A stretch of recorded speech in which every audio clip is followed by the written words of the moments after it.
क्या आप मानेंगे कि चिड़ियों का चहचहाना एक तरह का डिस्टरबेंस है? इस वीडियो में हम जानेंगे कि साउंड वेव किस तरह ट्रेवल करती हैं और ये हमें कैसे प्रभावित करती हैं। साथ ही इस वीडियो में हम रूबेंस ट्यूब के जरिए साउंड वेव्स को देखेंगे और साथ ही हम ये भी समझेंगे कि हमारे कान कैसे काम करते हैं। वैसे अगर आपको लॉन्गिट्यूडनल साउंड वेव्स के स्ट्रक्चर का आइडिया नहीं है तो आपको हमारा ये वीडियो जरूर देखना चाहिए। साउंड वेव्स का नेचर लॉन्गिट्यूडनल होता है, जो कि किसी स्लिंकी की तरह इस तरह वाइब्रेट करती रहती है। अगर सच कहा जाए तो साउंड वेव्स में पार्टिकल अपने ठीक पास वाले पार्टिकल को डिस्टर्ब करते हैं, इसलिए टेक्निकली साउंड वेव्स को डिस्टरबेंस भी कहा जा सकता है। अच्छा, क्या आपने कभी सोचा है कि साउंड ट्रेवल कैसे करती है? साउंड वेव्स के मूवमेंट के लिए मीडियम की जरूरत होती है। यही वजह है कि वैक्यूम यानी खाली जगह में किसी भी तरह का मीडियम न होने की वजह से साउंड वेव्स ट्रेवल नहीं कर पाती, यानी वैक्यूम साइलेंट होता है।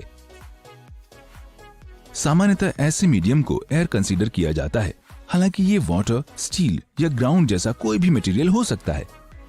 इंटरकनेक्टेड और इंटरएक्टिंग पार्टिकल्स की किसी भी सीरीज को एज अ मीडियम ट्रीट किया जाता है, यानी सॉलिड, लिक्विड या गैस को साउंड ट्रांसपोर्टेशन का मीडियम माना जा सकता है।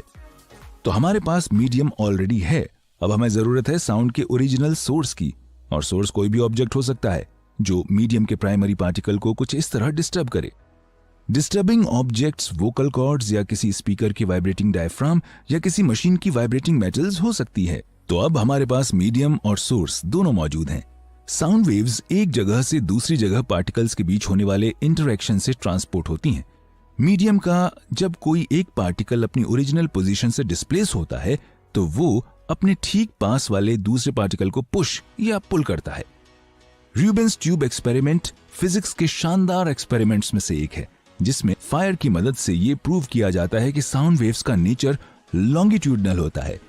रूबेंस ट्यूब फ्लेमेबल गैस से भरी हुई एक खोखली ट्यूब होती है, जिसके ऊपर वाले हिस्से पे रेगुलर इंटरवल्स पर होल्स ड्रिल किए जाते हैं।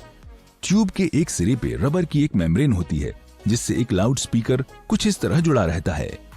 ट्यूब के ऊपरी हिस्से के होल्स से गैस लीक होने से फ्लेम्स कुछ इस तरह जलती हैं, और इस दौरान जब स्पीकर को ऑन किया जाता है तो साउंड वेव्स ट्यूब के भीतर कुछ इस तरह ट्रेवल करती हैं, जिन्हें फ्लेम्स के रूप में कुछ इस तरह देखा जा सकता है। शानदार है ना? तो हमने अभी जाना कि साउंड को कैसे देख सकते हैं, लेकिन क्या आपको पता है कि हम साउंड सुनते कैसे हैं? हमें पता है कि साउंड वेव्स एक तरह की वाइब्रेशंस होती हैं जो किसी मीडियम से ट्रेवल करती हैं। हमारे कान की कैनाल से लगा के मेम्ब्रेन और छोटी बोन्स की मदद से साउंड कॉकलिया के फ्लूइड तक पहुंचती है। कॉकलिया साउंड वेव्स को इलेक्ट्रिकल इंपल्सेस में कन्वर्ट करती है, जिन्हें फिर ब्रेन में भेजा जाता है। ईयर्स की वर्किंग के बारे में ज्यादा जानने के लिए आप हमारे इस वीडियो को देख सकते हैं। तो अब तक तो आप समझ गए होंगे कि चिड़ियों की आवाज डिस्टरबेंस ही है। न सिर्फ इतना ही, बल्कि इस वीडियो में हमने ये भी देखा कि हम फायर की मदद से कैसे साउंड वेव्स को देख सकते हैं।